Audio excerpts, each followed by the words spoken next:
Greetings to everyone. My name is Matthew Holland, and I am a thought leader and a pod leader for the transformative technology community. I'm also the CEO of Synergistic Creations, and we run the Connected Health platform. I wanted to say thank you to everybody for being part of the World Happiness Festival and coming together to help us celebrate it.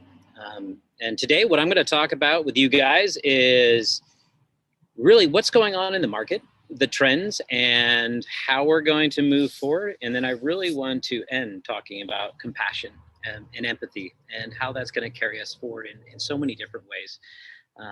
So without further ado, let's do a recap of what it looks like out there in the trends in the market.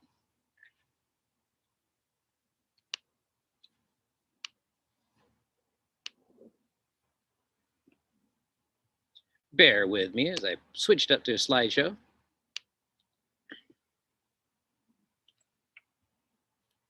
All right, so last year, 2020, I mean, we all knew it because of the pandemic. We are all struggling, everybody across the globe. And so we saw a huge rise in the amount of money being funneled into the healthcare sector, as well as the mental and behavioral health sector. It was an epic year. And as you can see, $80.6 billion in 2020 across all those different market segments.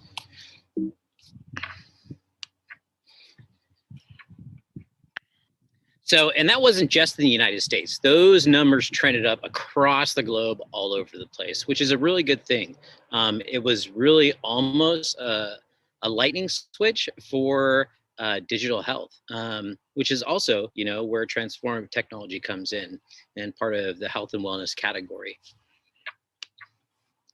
So Asia saw an almost 70% jump in healthcare funding in 2020, which is huge, especially for some of those underserved markets.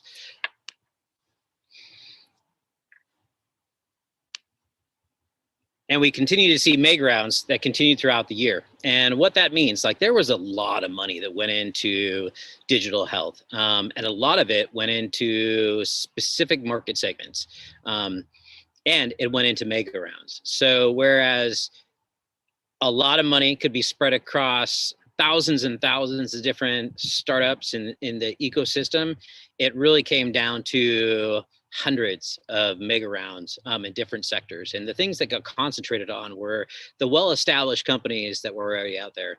And of course, telehealth was the big winner for this last year, raking in a whole lot of money to really try to fill a lot of the gaps that happened because of the quarantining all over the world. And telehealth community rise to the level of really meeting those needs throughout the year.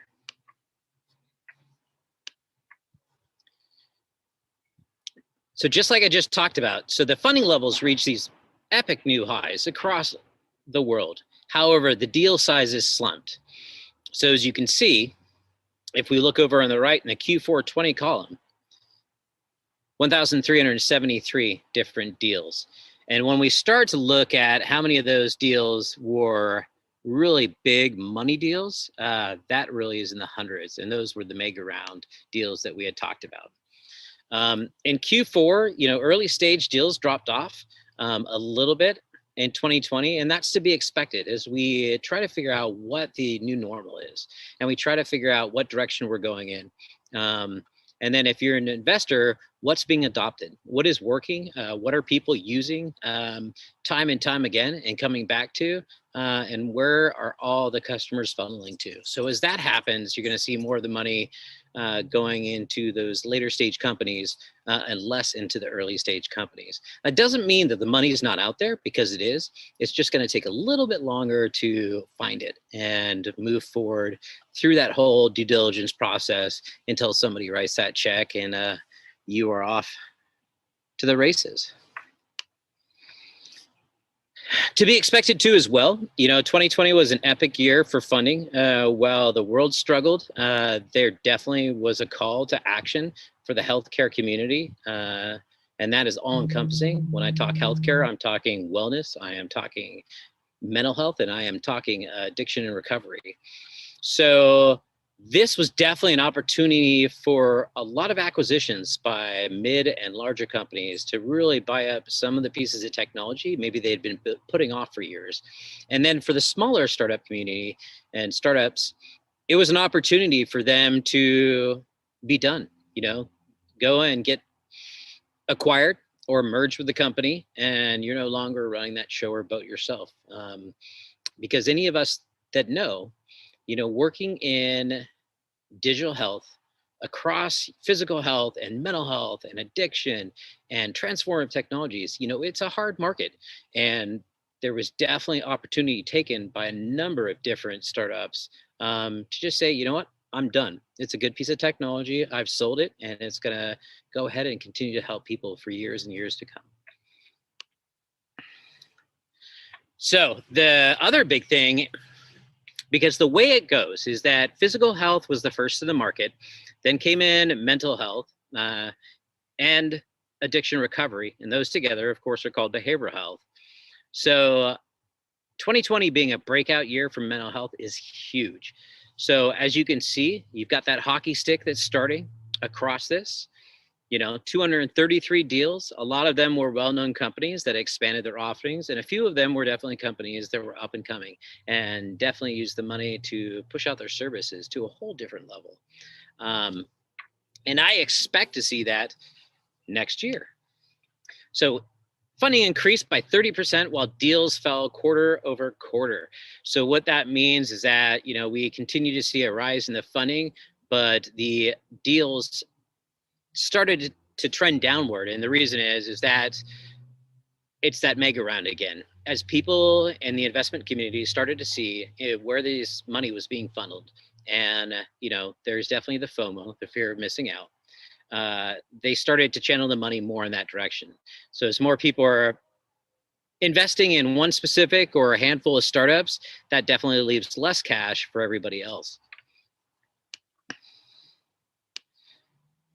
In terms of trends that are coming in the direction, so I continue to see next year to be a big year for healthcare. But most importantly, as we hit that recovery stage, as we start to see what our new normal is going to be, there's going to be a huge rise in mental health issues. The economic impact of this pandemic is huge, and we have no idea how far-reaching it is. If you go onto Medium, as well as if you go onto the Transformative Technology sites and their blogs, you can read my latest When Mental Health Goes Digital article, where it really talks about the need in behavioral health, and especially behavioral digital health. And transformative technology, for us to start funding that now, for us to start getting ready and giving the providers what they need to do the work that they're going to need to do during the recovery phase.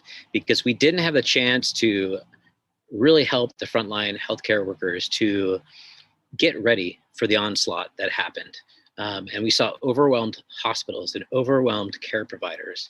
And you can't go very far without seeing a heartbreaking and touching video on YouTube or TikTok or wherever it may be of somebody just beside themselves because what is happening across the globe and what is happening in the hospital systems.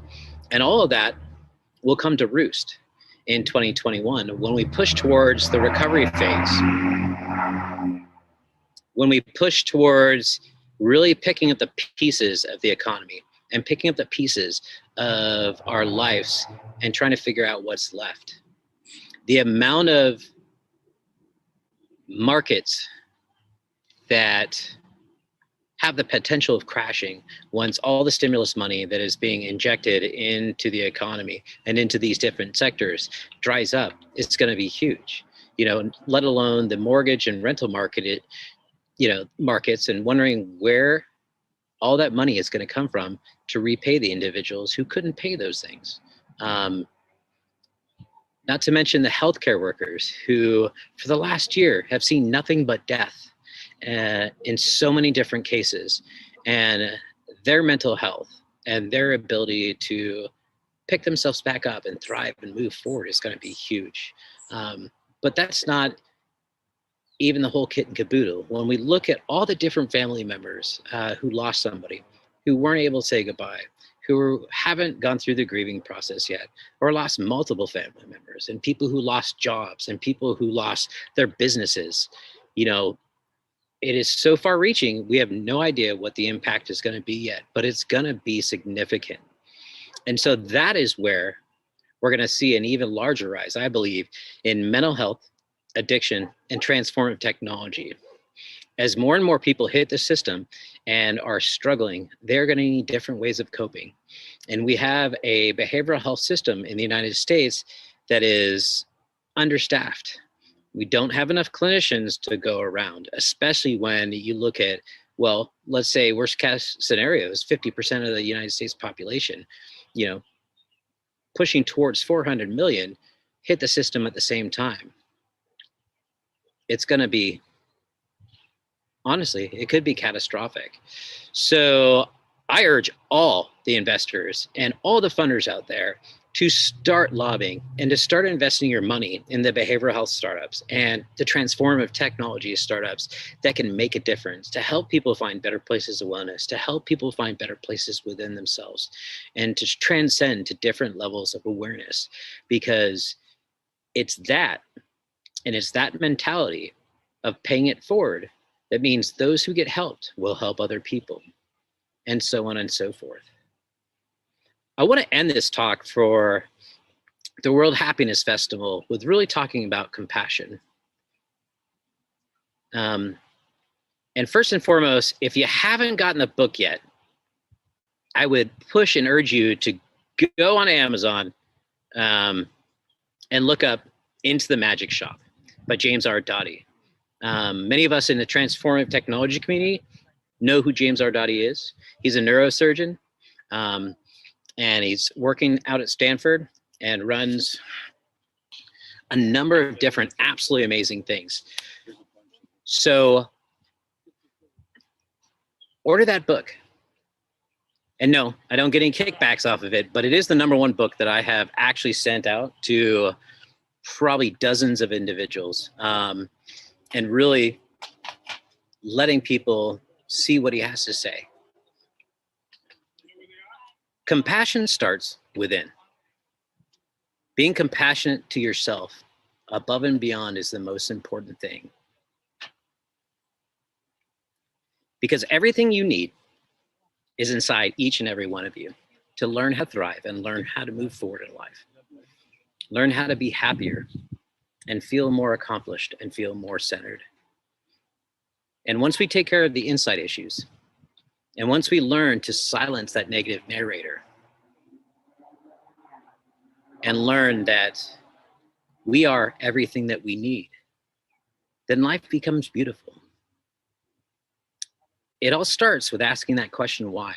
Why do I do the things that I do? Why do I feel this way? Why do I need to get this in order to feel that? Why can't I just feel whole, not doing anything at all? And it comes to asking the question why, and digging deeper and looking within inside yourself and growing and blossoming, whether it be by yourself or whether it be by a trained coach, a trained clinician, or professional. The time for us to raise our consciousness is now. The time for us to move our species to a different level is now. The time for us to see everything in life and every struggle we have and every trial as a lesson to be learned and a lesson to conquer and overcome is huge. Compassion is what makes the world better. And just simply stopping and thanking a person for something they've done, or stopping and asking somebody if they're okay, or commenting on somebody's great shirt, great necklace, great hair. It has so many different beneficial impacts. So I push you all to pay it forward and to be compassionate and to show empathy, first for yourself, and then for all the people in your family, in your community, and start wildfires. And soon those small little wildfires will grow into huge fires that will span the globe. And then everybody will reach better levels of consciousness, better levels of mindfulness, better levels of understanding how they fit into the puzzle piece of life, which means ultimately we'll have a better world, a better species, and a place that we want to leave to our children. I want to thank you all for coming out and attending the World Happiness Festival. Much love to all of you, and I hope you have a great week. I'm Matt Holland, and I'll talk to you later.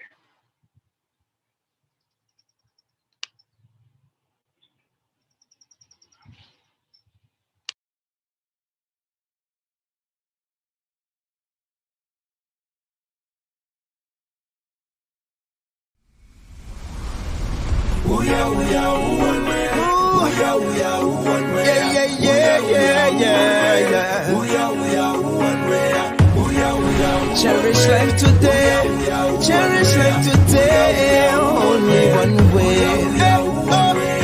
The fight against coronavirus is putting us to the test. All it takes is a simple choice that makes the difference between life and death. Let's do our best to stay healthy every day, so we can help each other keep sickness away. Yeah, don't worry, don't worry, don't worry, don't worry. Oh, there's one way we know. Do it with our neighbors round the world. It's one way, one way, one world, one world. Social distancing we say to keep the virus at bay. It's one way, one way, one world, one world. Keep your hands clean. It involves you and me. Tell it go away. We are one way. We are one way. We are one way. We are one way. We are one way. We are one way. We are one way.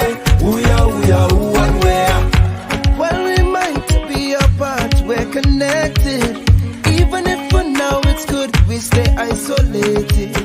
The more we join in and share this challenge together, there's no storm that we can't weather.